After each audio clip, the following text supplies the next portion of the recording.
Walang umano na bumbiro dito guys eh. May mga entry, baka may nagboto na entry. Yan ang sinasakyan namin na yung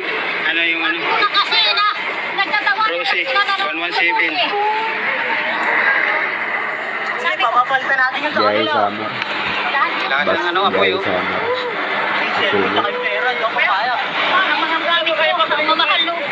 Nasa ba? Kaya pa di ba? Mga nasa ilalim, kaya pa kaya pa kami. Malakas yung usok sa loob. Mas umabog pa yan. Balik na ba? Lakas oh. Lakas ng usok. Wala na. Hindi na talaga si mano yung ano. Tuloy-tuloy na yung pag ano. Apoy. Hindi kasi sa likuran nag-umpisa ay mainit eh. Yan guys. Hindi na kasi ngunit. Guys, itong sunog guys. Naganap dito sa may ano ito guys. Yan, Bas kasi itong Summer. Kasalang yung memory natin. Sobrang lakas ang sunog ng kinasakyan ng bus.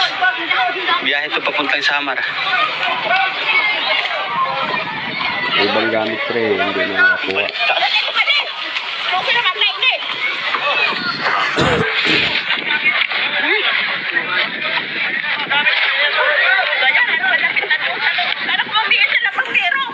Ang aking pag-andahin naman. Laman lang ka ano nga. Sabi na doon, hindi lang gamit naman ang bangko.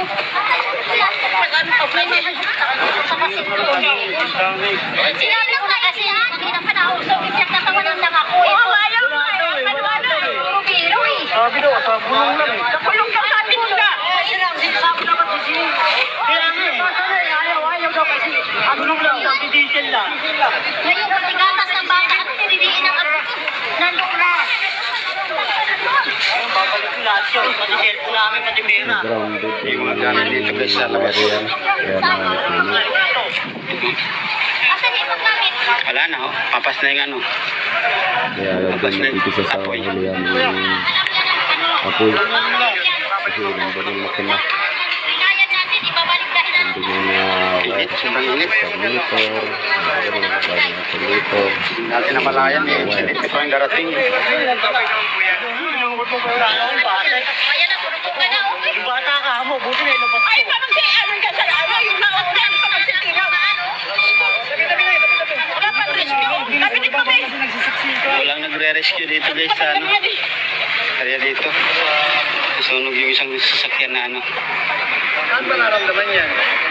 Kaya tumasakabat mo eh.